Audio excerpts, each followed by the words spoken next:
Hello everyone, this is doctor Vandana Malviya और आज के इस वीडियो में हम डिस्कस करने वाले हैं टॉपिक अलजेब्रा ऑफ सेट्स। तो चलिए स्टार्ट करते हैं topic. Law of algebra of sets में सबसे पहला लॉ जो हम डिस्कस करने वाले हैं दैट इज कम्यूटेटिव लॉ। बहुत सिंपल है ये कम्यूटेटिव लॉ। क्या कह रहा है ये? For any two sets A and B, A union B is equals to B union A। तो आप सेट्स की पोजीशन चेंज भी कर रहे हैं, इंटरचेंज, तब भी रिजल्ट तो सेम ही आने वाला है। A union B is equals to B union A।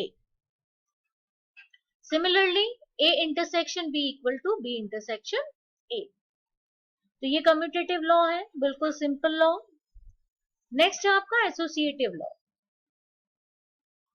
If A B C are any three sets then A union B union C is equals to A union B union C। आप A और B का union calculate कर लें, फिर C के साथ union calculate करें, या B और C का यूनियन कैलकुलेट करके A के साथ यूनियन कैलकुलेट करें, दोनों ही केसेस में रिजल्ट आपको सेम मिलने वाला है।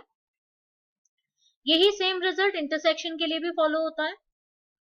A intersection B intersection C is equals to A intersection B intersection C। Associative law ध्यान रखें आप, कोई भी अगर हमारे पास तीन सेट्स हैं तो किसी भी दो सेट पे आप यूनियन या इंटरसेक्शन की कैलकुलेशन करके फिर थर्ड के साथ करें तो आपका रिजल्ट दोनों ही केसेस में सेम आता है। नेक्स्ट लॉ है डिस्ट्रीब्यूटिव लॉ। ABC तीन सेट्स हैं, तो डिस्ट्रीब्यूटिव लॉ का फर्स्ट रिजल्ट क्या कह रहा है आप देखो, A union B intersection C, बाहर यूनियन है और अंदर इंटरसेक्शन। तो अब देखें, जैसे हम ब्रैकेट ओपन करते हैं, A union B intersection A union C, तो दोनों ही केसेस में आपका रिजल्ट क्या आएगा? सेम ही आएगा। ऐसे ही आप सेकेंड रिजल्ट को देखें, A intersection B union C is equals to A intersection B union A intersection C। ABC तीन सेट है, तो डिस्ट्रीब्यूटिव लॉ ये दोनों रिजल्ट ये कह रहे हैं कि जैसे हम सिंपल ब्रैकेट ओपन करते हैं ना, वैसे ही इसमें हम अप्लाई कर दें तो दोनों ही केसेस में रिजल्ट हमारा सेम आता है। नेक्स्ट जो हमारा लॉ है वो है आइडम्पोटेंट लॉ। आइडम्पोटेंट लॉ क्या कह रहा है? For any set A union A equal to A and A intersection A is again equal to A। किसी भी सेट A के लिए A का A के साथ यूनियन A ही आता है और A का A के साथ इंटरसेक्शन भी क्या आएगा? A ही आएगा। तो ये आपका है आइडम्पोटेंट लॉ। नेक्स्ट लॉ देखिए आप, identity law. For any set A union phi होता है आपका नल सेट, और नल सेट मतलब जिसमें एलिमेंट जीरो, एलिमेंट नहीं है।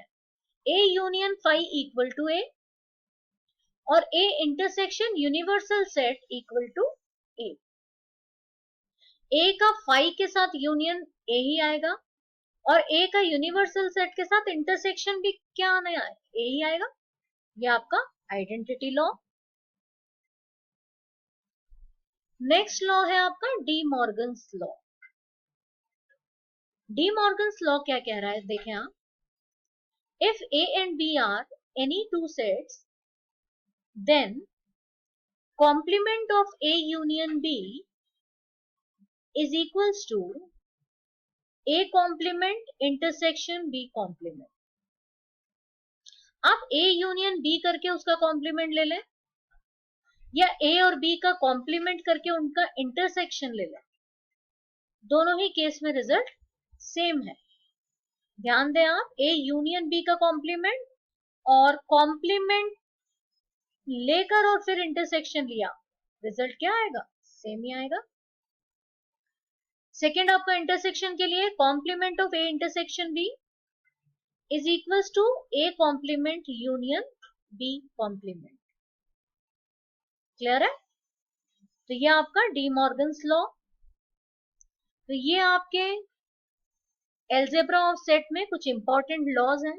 इन लॉज को हमें समझना बहुत जरूरी है सेट्स की फर्दर कैलकुलेशन के लिए।